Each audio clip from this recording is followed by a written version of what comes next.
벌써 챕터 5까지 가게 됐어요. 우선 오늘은 가족복지 정책과 관련 법에 대해서 공부를 하시겠습니다. 목차를 보시겠어요?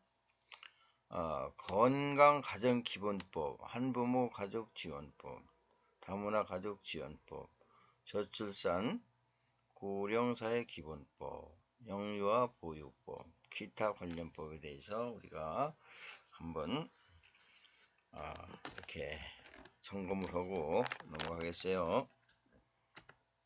그래서 주요 이제 건강가정기본법에 대해서 말씀을 드리겠습니다.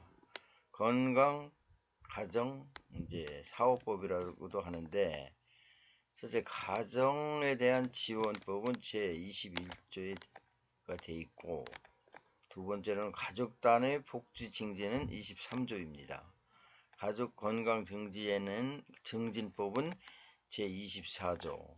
21조에서 25조까지는 거의 그 가족에 대한 그러한 법이죠. 그래서 이제 25조는 가족분양지원법. 다섯째는 32조예요. 거기는 이혼 예방 및 이혼 가정지원법 31조.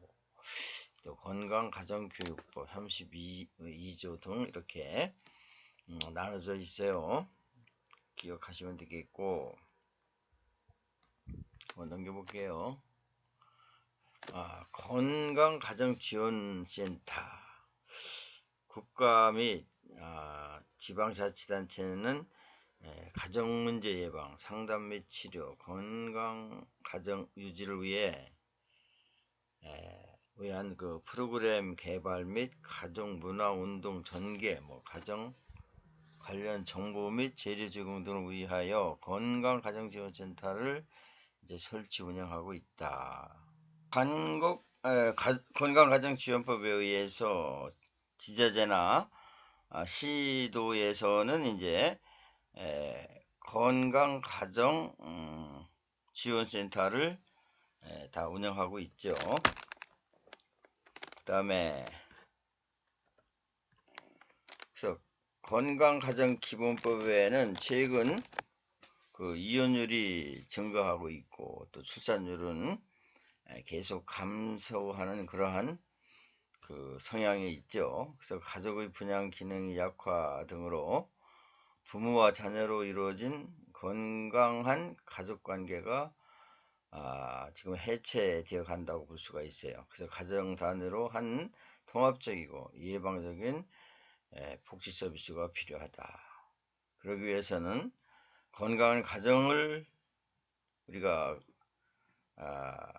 갖기 위해서는, 유지하기 위해서는 이러한 취지로 건강가정기본법이 제정되었다. 그래서 건강가정기본법의 이념은, 가정은 개인의 기본적인, 사회에서의 가정은 가장 기본적인 그 사회의 구성 요소이며 기본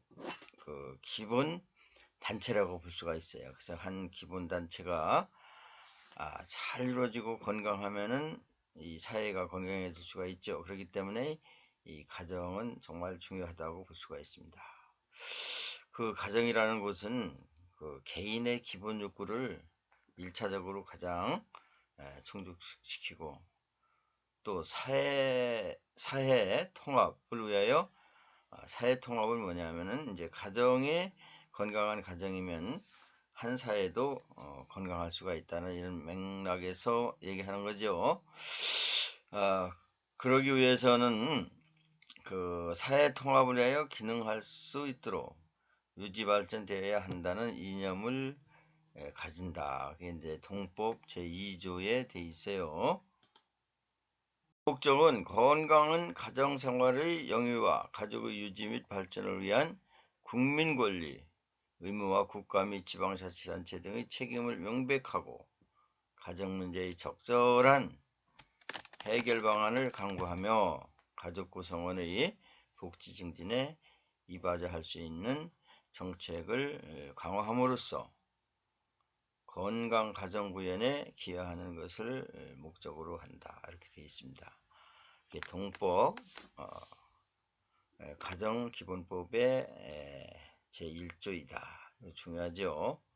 1조만큼은 여러분들이 꼭 이 법은 좀 여러분들이 이제 강의 듣기도 좀 딱딱하고 또 좀 공부하기가 재미가 없는 부분이 있지만은 이제 암기를 좀 하셔야 돼요. 암기 제1조 꼭 암기해 주시기 바랍니다.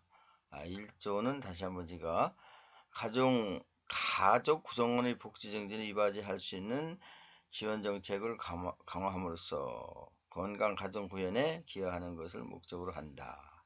제1조 기억하시면 되겠어요. 그 다음에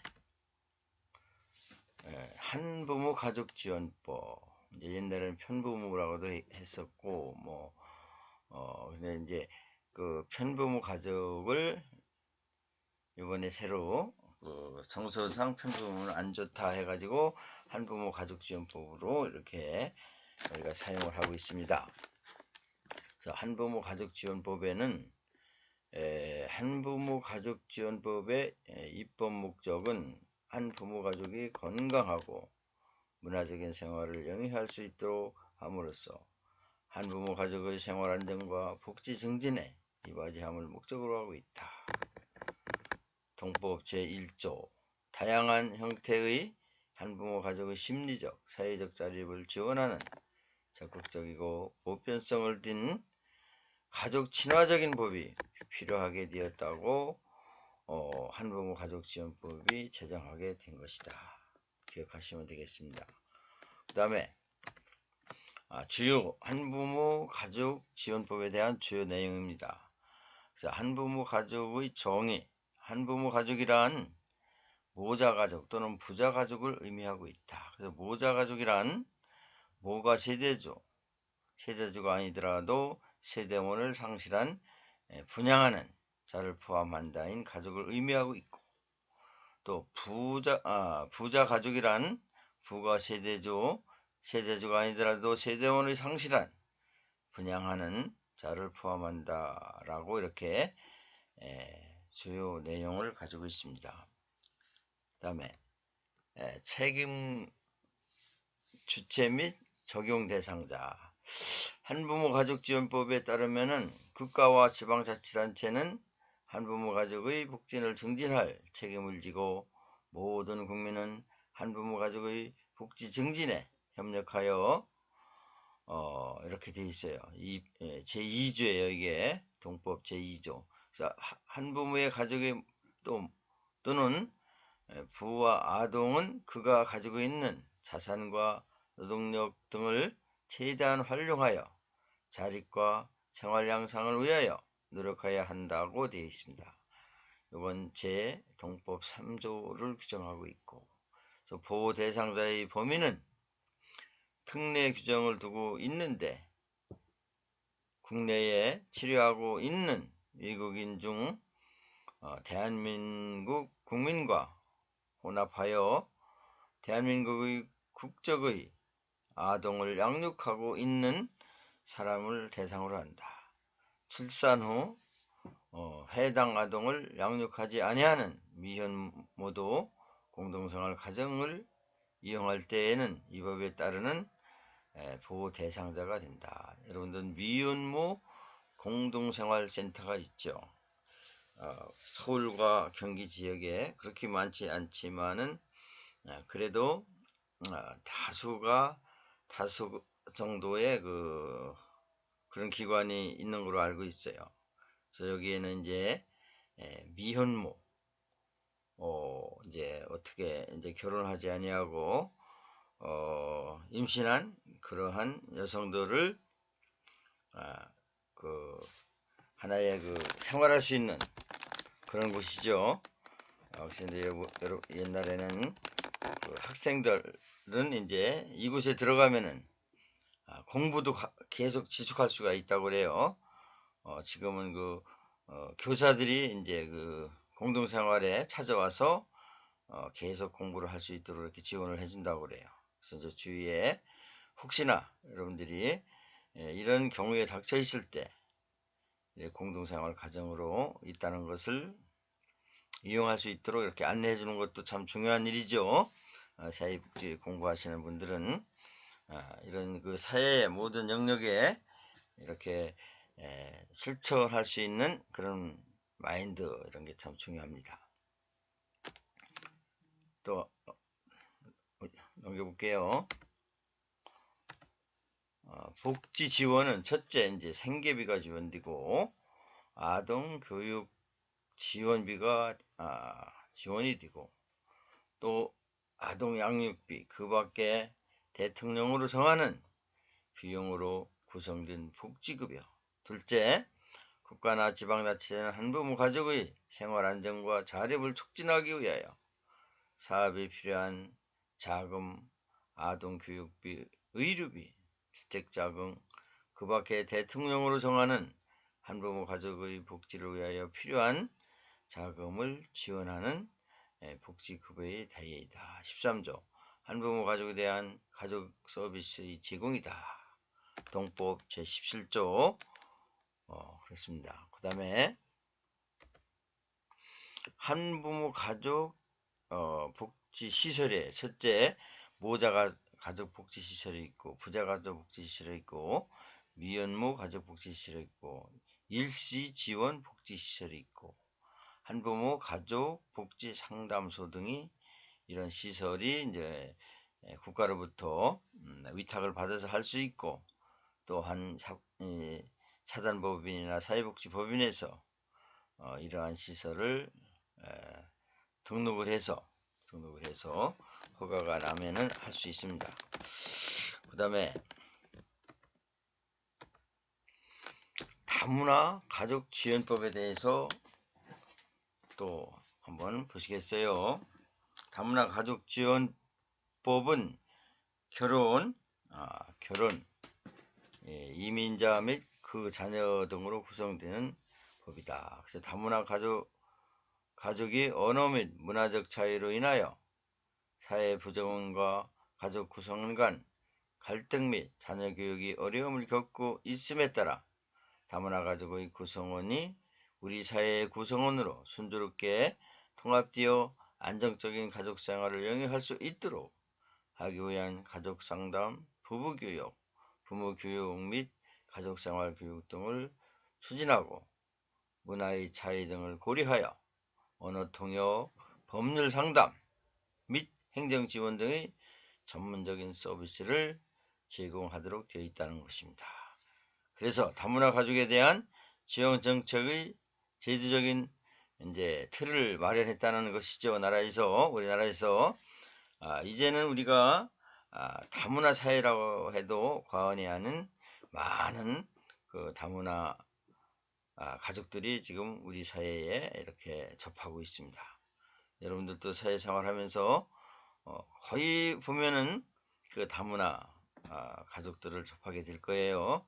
그럴 때 우리 대한민국의 한 국민으로서 그들을 어떻게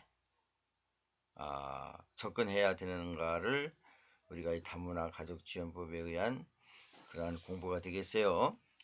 다문화 가족지원법의 입법 목적은 다문화 가족 구성원이 안정적인 가족 생활을 영위하고 사회 구성원으로서의 역할과 책임을 다할 수 있도록 함으로써 이들의 삶의 질 향상과 사회 통합에 이바지하는 목적으로 있다.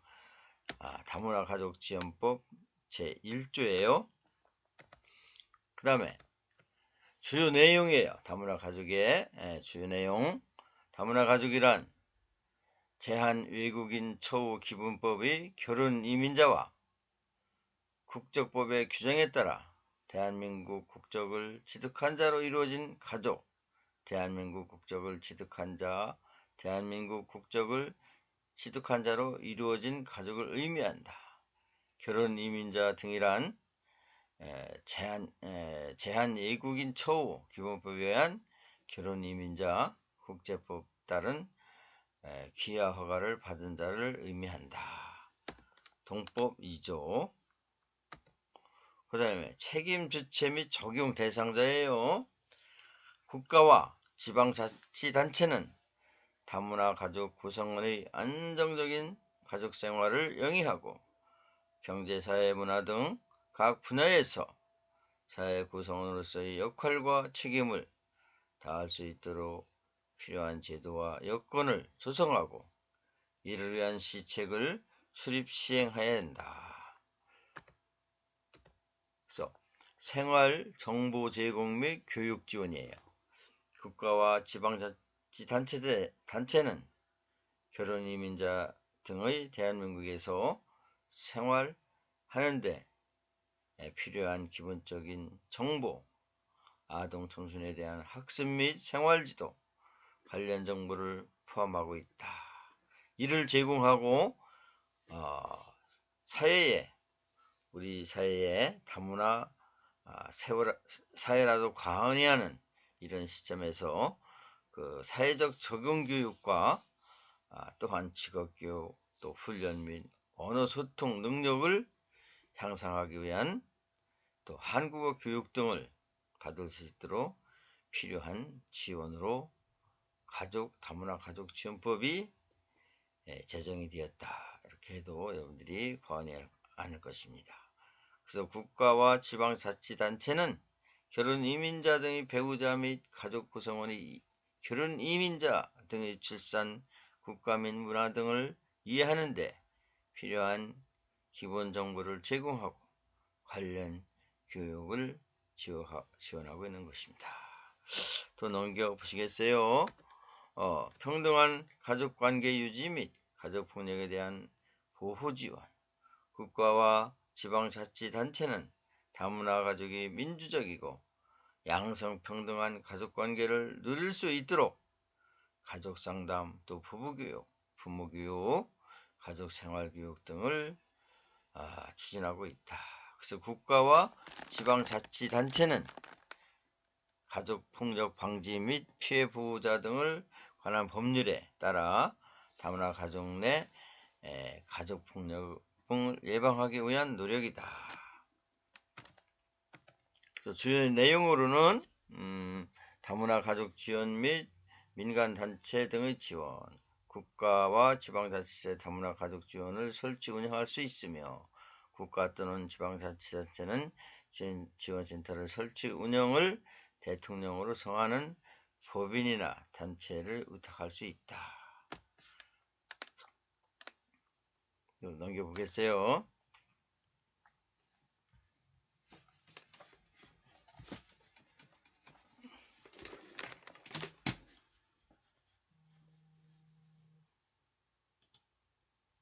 다문화 가족 지원센터는 첫째, 다문화 가족을 위한 교육 상담 및 지원 사업을 실시한다. 둘째는 결혼 이민자 등에 대한 한국어 교육을 한다. 셋째, 다문화 가족 지원 서비스 정보 제공 및 홍보를 한다.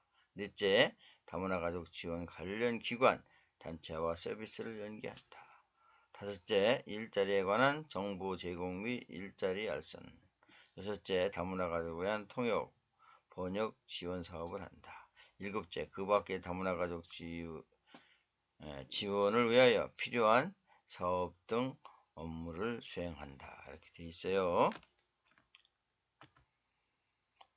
또 이제 저출산 고령사회 기본법이 되어 있어요. 우리나라가 지금 세계적으로 저출산에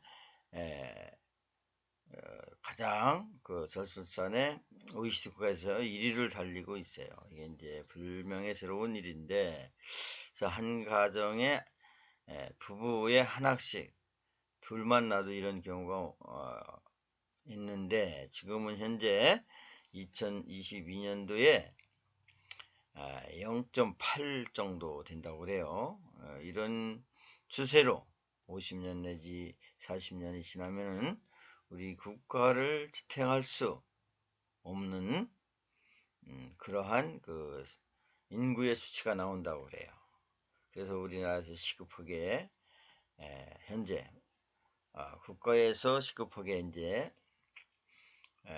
정책을 세우고 이런 문제에 OECD 국가의 하나의 우리나라의 이슈죠. 이슈가 지금 돼 있어요.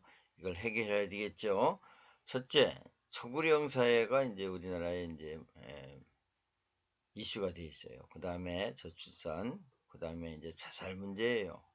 세 번째, 재작년에 노인 빈곤이 또 세계에서 가장 시급한 문제로 대두되고 있습니다. 이러한 문제를 해결하려면은 우리 여러분들 사회복지를 공부하는 사회복지사들이 전문가가 되어서 앞으로 국가에서 필요한 그 전문가로서의 일을 해야 되겠죠. 그래서 이제 저출산 고령 사회 기본법이 이제 제정이 되어 있어요. 그래서 이제 어떻게 하면 출산율을 높일 수 있냐, 이러한 법이라고도 볼 수가 있겠죠. 첫째, 저출산과 인구 고령화에 체계적으로 대응하기 위한 법적 기반을 마련했다는 점에서 이제 중요하고요. 둘째, 임신, 출산, 양육, 교육 등 육아의 사회에 대한 공식적 선언이라는 점. 셋째, 고령자를 사회의 생산적 주체로 조명한다는 점이 있다. 저출산이라는 그러한 이제 한번 정의를 보겠어요. 고령사회기본법의 이념과 입법 목적은 국가의 지속적인 발전을 위한 인구 구성의 균형과 질적 향상을 실현하고 국민의 건강하고 안정된 노후 생활을 할 수 있도록 하는 것을 기본 이념으로 하고 있다. 이렇게 되어 있어요. 제2조예요. 또한 저출산 및 인구 고령화에 따른 변화에 대응하는 저출산, 또 고령사회 정책의 기본 방향과 그 수립 및 추진 체계에 관한 사항을 규정함으로써 국가의 경쟁력을 높이고 국민의 삶의 질 향상과 국가의 지속적인 발전을 이바지함을 목적으로 하고 있다. 1조가 다 중요하죠. 여러분들이 꼭 기억하셔야 되겠어요. 그 다음에 용어가 나와요. 이제 우리가 무슨 전문적인 그런 공부를 하다 보면 거기에 맞는 용어들이 있어요. 용어들 보면 뭐 저출산이라든가 고령사회 기본법이라든가 또 인구의 고령화의 전체 인구에서 노인의 인구 비율이 증가는 항상 의미하고 있다. 이게 이제 전 인구의 노인 인구 대비 또한 그 저출산과 이제 이렇게 산술이 되기 때문에 그래요. 저출산 고령사회 정책은 저출산 및 인구 고령화에 따른 변화에 대응하기 위한 수립 및 시행하는 정책, 동법 제3조 이렇게 돼 있어요. 그 다음에 이제 책임, 주체 및 적용 대상자예요. 저출산 고령사회 기본법은 원활한 사업을 수행을 하기 위한 국가 및 지방자치단체의 책무와 국민의 책임을 규정하고 있습니다. 그래서 국가는 지방자치단체의 국가와 지방자치단체의 책무, 의무죠. 국가는 종합적인 저출산 고령사회 정책을 수립 시행하고가 되어 있어요. 또한 지방자치단체는 국가의 저출산 고령사회 정책에 맞추어서 지역사회 경제적 실정에 부합하는 그러한 저출산 고령사회 정책을 수립해야 된다. 그래서 지방자치단체에도 예산을 확보하여 거기에 맞는 정책을 수립해서 이런 국가에서 이제 지자체에서 직접 이제 사업을 할 수도 있고 위탁을 줘서도 할 수가 있죠. 그래서 앞으로 이러한 그 영역에 해당되는 사업이 이제 국가는 시행할 수밖에 없다. 이러한 의미를 가지고 있어요. 그래서 국가 및 지방자치단체는 다른 법률의 규정에 의하여 장기적인 계획 및 중장기 또 여기 단기도 들어가요. 연도별로 시행계획 등 수요정책을 수립하는 경우 저출산 고령 사회 기본법을 고려해서 해야 된다는 것이죠. 그 다음에 이제 저출산이라는 그 문제를 가지고 고령사회 정책의 기본 방향은 저출산 대책 인구정책이 이제 법령에 7조에 되어 있고요. 인구교육은 7조 2항, 자녀 출산 보육 등은 제8조, 모자 보건의 증진법은 제9조, 경제적 부담의 경감은 제10조 등이 있다. 고령사회 정책은 첫째, 고용과 소득 보장, 둘째, 건강 진증과 의료 제공, 동법, 셋째, 생활 환경과 안전 보장, 넷째, 여가 문화 및 사회생활 활동의 장려, 다섯째, 평생교육 정보화에 따른 노후 설계, 여섯째, 취약계층에 대한 지원, 일곱째, 가족관계와 세대 간의 이해 증진, 여덟째, 경제와 사업 등의 발전을 위한 시체, 아홉째, 고령 친화적인 사업 육성 등을 위해 국가 및 지방자치단체가 필요한 시책을 강구해야 한다고 규정이 되어 있다. 주요 내용으로는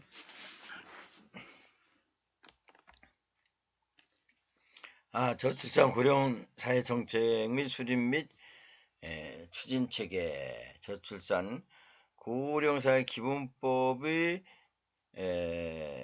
저출산 고령 사회 기본 계획을 수립하도록 규정되어 있고, 부는 저출산 고령 사회 중장기 정책 목표를 방향을 설정하고 이에 따른 저출산 고령 사회 기본 계획을 수립 추진하여 보건복지부 장관의 관계 중앙 행정기관의 장과 합의하여 5년마다 기본 계획안을 작성하고 저출산 고령 사회위원회 및 국무회의의 심의를 거친 후 대통령의 승인을 얻어야 이를 확정하여 공포 발표할 수가 있다. 그래서 기본 계획에는 저출산 고령사회 정책의 기본 목표와 추진 방향, 기간별 주요 추진 과제와 추진 방법, 필요한 재원의 규모와 조달 방안, 그 밖에 저출산 고령사회 정책으로 필요하다고 인정되는 사항 등이 포함되고 있다. 그다음에 주요 내용으로는 저출산 고령사회 정책 수립 및 추진 체계, 저출산 고령사회 기본법은 저출산 고령사회 기본 계획을 수립하도록 규정하고 있다. 부는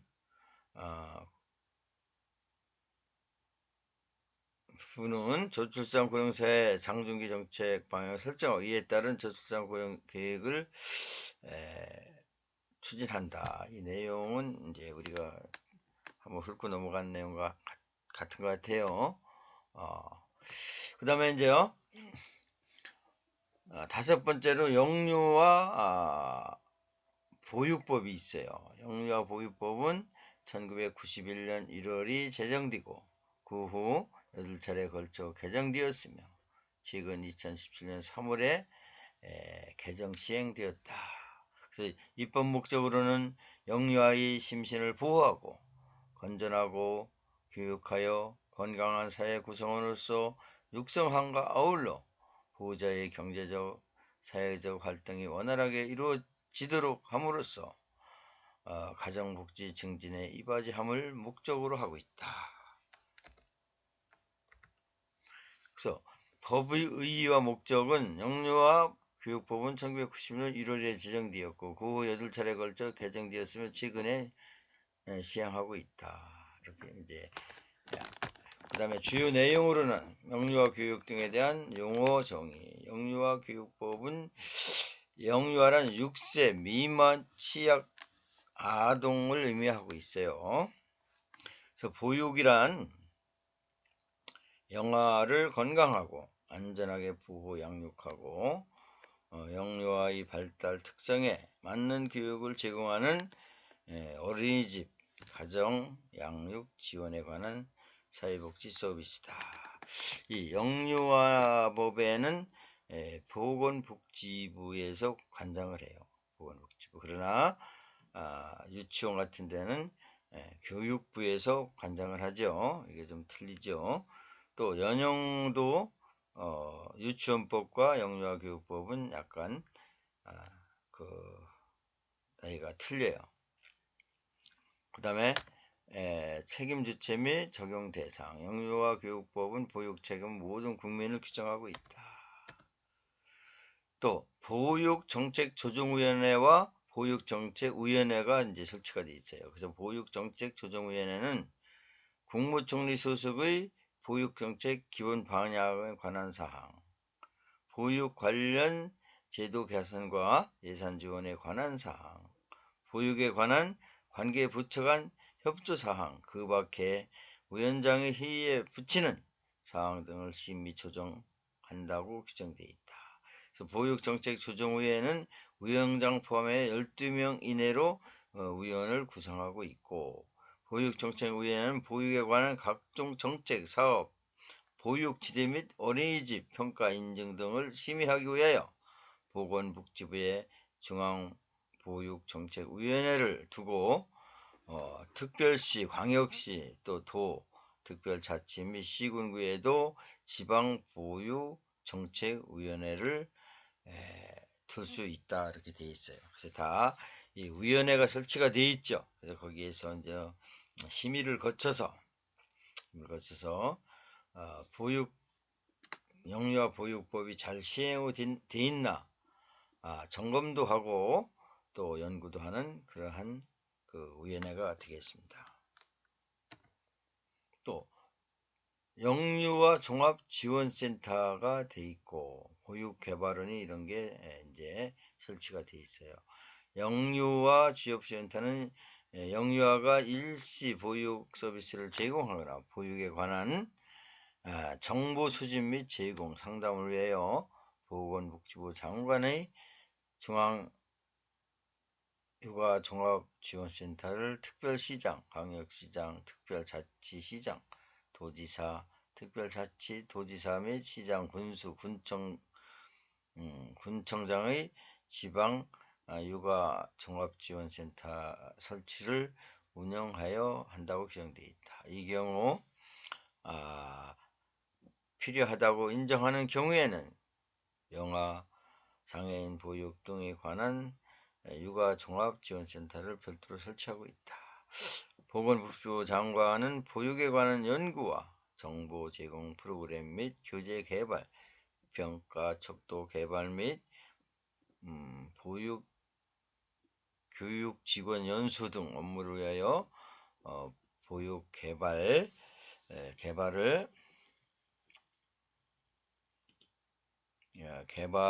설치하거나 그 업무를 관련 연구기관 등에 위탁할 수 있다. 이렇게 되어 있어요. 그 다음에 보육시설은 이제 어린이집의 종류가 있어요. 첫째, 국가나 지방자치에 설치 운영하는 어린이집으로는 국공립 어린이집이 있어요. 이것은 이제 인건비를 80% 내지 90%를 지원을 우리 이제 부천시 같으면은 경기도에서 이제 일부, 그 다음에 부천시에서 일부, 복지부에서 일부 이렇게 해서 지원을 하고 있습니다. 둘째, 사회복지사업법에 따른 사회복지법인이 설치 운영하는 어린이집, 법인 어린이집이라고 그래요. 또 각종 법인 사회복지법을 제외한 비영리나 단체 등 설치하는 운영하는 어린이집으로서 대통령이 정하는 법인 단체 어린이집, 사업주가 사업장 근로자를 위하여 설치 운영하는 직장 어린이집, 국가나 지방자치단체의 장이 소속 공무원 및 국가나 지방자치의 장과 근로계약을 체결해야 한 자로서 공무원이 아닌 자를 위하여 설치 운영하는 어린이집을 포함하고 있다. 다섯째, 개인이나 가정이 그에 준하는 곳에 설치 운영하는 가정 어린이집, 보호자 또는 보호자와 보육 직원이 조합 영리 목적으로 하지 아니하는 조합에 한정한다 이렇게 돼 있어요.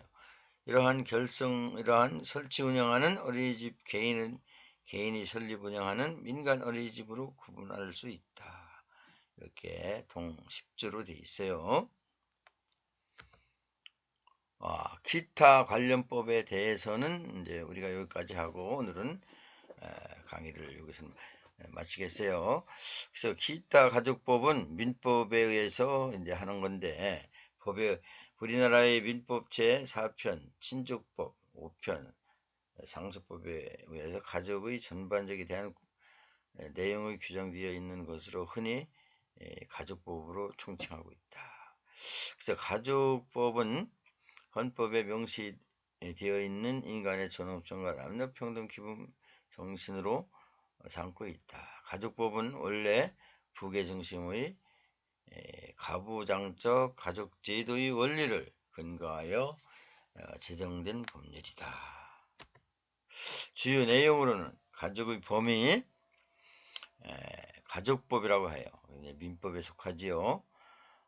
개정된 가족의 범위에서 배우자, 직계혈족 및 형제 자매, 직계혈족 및 배우자, 배우자의 직계혈족 및 배우자의 형제 자매, 통법 제779조로 포함하고 있다. 이는 과거 호주에 관한 규정과 호주 제도를 전제로 한 입적, 목적, 일가 창립 분가 등에 관한 규정을 삭제하는 한편, 호주와 가의 가족이죠. 가의 구성원과 관계를 정의되고 있는 가족에 관한 규정을 새롭게 규정하는 것이다. 주요 내용으로는 혼인에 관한 규정이에요. 혼인에 관한 조항에서 부부 간의 의무, 성년의 제 등을 명시하고 있고, 거기에 통법 826조 혼인 효력 내용으로 부부 간의 가사 대리권 등 821조 부부 재산의 약정과 그 변경이 통법 제829조 생활비용이 통법 933조 등의 개정된 혼인에 관한 규정에서 남녀평등 혼인 자유를 침해할 우려가 있는 동성 동본 금지 제도를 폐지하고 그는 근친 혼금 제도로 전환하였다. 동법 제809조에 동성 동본이란 성과 본의 같을 경우 결혼을 금지하는 제도인데, 근친 혼금자로 전환하였고, 근친 범위는 8촌 이내의 혈족, 신양자의 입양 전이 혈족을 포함한다. 6촌 이내의 혈족은 배우자, 배우자의 6촌 이내는 혈족, 배우자의 4촌 이내는 혈족의 배우자인 인척이거나 이러한 인척되었던 자. 이번 제6촌 이내의 양부 모계의 혈족이었던 것과 4촌 이내의 양부 모계의 인척이었던 사이의 혼인을 금지하는 것으로 근친혼 제한의 범위를 합리적으로 조정하였다. 여러분들이 이러한 사항을 면밀히 한번, 이제 상식적인 문제고 우리 사회생활에서 꼭 적용을 해야 될 그런 부분이기 때문에 여러분들이 잘 기억하시고 한번 다시 한번 자세하게 확인해 주셨으면 좋겠습니다. 주요 내용은 이혼에 관한 규정이에요. 가족법 입법에서 이혼을 합의상 이혼과 재판상으로 분류하고 있다. 협의상 이혼한 경우 가장법원이 확인을 받아 가족관계 등록에 관한 법률이 정한 바에 의하여 신고함으로써 그의 효력이 성립되고 된다고 이제 통법 836조에 돼 있고, 재판상의 이혼의 경우는 배우자의 부정한 행위가 있을 때, 배우자가 악으로 다른 일방을 유기한 때, 배우자 또는 그 직계 전속으로부터 심히 부당한 대우를 받았을 때, 자기의 직계손의 배우자로부터 심한 부당한 대우를 받았을 때, 배우자의 생사가 3년 이상 일명하지 아니한 때이라는 때에 이혼 사유가 되는 거죠. 그게 이제 840조 가정법원이 이혼을 청구할 수 있다고 규정되어 있다. 그 다음에 주요 내용, 부모는 자녀관계의 규정. 가족민법에서 부모는 자녀관계의 내용은 대체적으로 관계의 법적 효력을 중심으로 규정되어 있고, 보호자로서 부모의 기능이 법적 원활하지 않거나 부재한 경우 후견이나 친족이 대신 법적 책임자 또는 조력자의 기능을 할 수 있다고 규정되어 있다. 휴견인 제도, 이제 사상금지법이 폐지되고 휴견인 제도가 다시 이렇게 제정이 되었습니다. 그래서 친생자의 입양 요건으로는 구성원이 되어 있는데 자녀 성과 본은 부의 성과 본을 따르는 것을 원칙으로 하되, 본인 신고 시 부모의 합의에 의하여 부의 성과 본도 따를 수 있도록 하였으며, 자녀의 복리를 위해서 자녀의 성과 본을 변경할 필요가 있을 때에는 또 부와 또는 무의 청구에 의하여 법원이 허가를 받아 이를 변경할 수 있도록 되어 있다. 이제 근로기준법도 이제 하나의 우리 사회복지법에 의한 것이죠. 그래서 이제 근로기준법은 1997년 3월에 제정되어 있고, 1997년 3월부터 시행되었고, 2014년 1월에 개정이 되었다. 입법 목적은 산업구조 변화와 고용 형태의 다양화에 따른 고용관계를 신축 자원으로 운영하여 경직적인 근로시간 제도를 유연하는 등 고용관계 및 근로시간 제도를 현실에 부합되도록 합리적으로 규정함으로써 근로자의 기본 생활을 보장, 향상시키며 균형 있는 국민 경제 발전을 도모하려는 것을 목적으로 시행하고 있다. 부의 법의 주체 및 용어, 이거 중요하지 않기 때문에 여러분들이 한번 자세히 한번 PPT 자료를 보시면 되겠어요.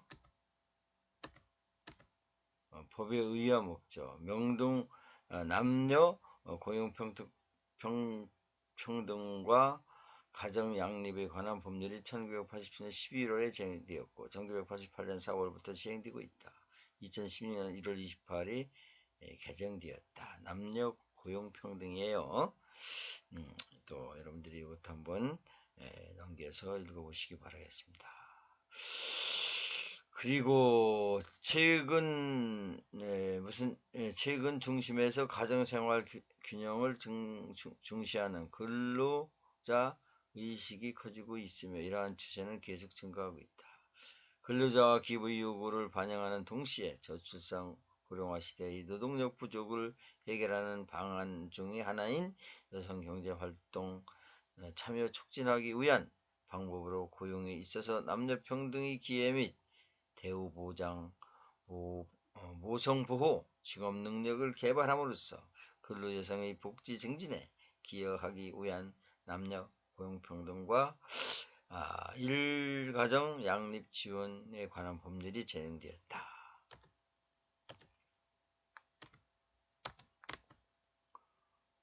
여기 이제 모성보호 이제 법률의 첫째, 출산 전 휴가 등의 지원으로 국가는 근로기준법 74조에 따른 출산 전 휴가 또는 유산 사산 휴가를 사용한 근로자 중 일정한 요건에 해당하는 자에게 그 휴가 기간에 대하여 통상임금의 상당한 금액을 지급해야 된다. 둘째, 배우자의 출산 휴가로서 사업주는 근로자가 배우자의 출산을 이유로 휴가를 청구하는 경우에는 5일의 범위 안에서 3일 이상의 휴가를 주어야 한다. 이렇게 되어 있어요. 또 일가정 양립 지원이라는 그런 법이 있어요. 그래서 첫째, 육아휴직으로서 사업주는 근로자 8세 이하의 또는 초등학교 2년의 이하의 자녀를 양육하기 위하여 휴직 신청할 경우에 이를 허용한다. 둘째, 육아가 근로시간 단축함으로써 사업조 19조 1항에 따르면 육아휴직을 신청할 수 있는 근로자가 육아휴직 대신 근로시간의 단축, 근로자의 단축을 시행하는 경우에 이를 허용해야 된다. 이렇게 되어 있어요. 법률의 주요 내용이에요. 일가 가정 양립 지원 이렇게 여러분들이 한번 보시면 되겠어요. 이건 중요하지 않기 때문에 고용 또 기타 관련 법은 고용보험법이 돼 있어요. 그 다음에 보험조합 대상자, 육아휴직급여 이런 것이 있습니다. 저출산 전후휴가 급여가 돼 있고 이렇게 해서 오늘은 여기까지 강의를 하고 다음 시간에 또 강의를 하겠습니다. 수고들 하셨습니다.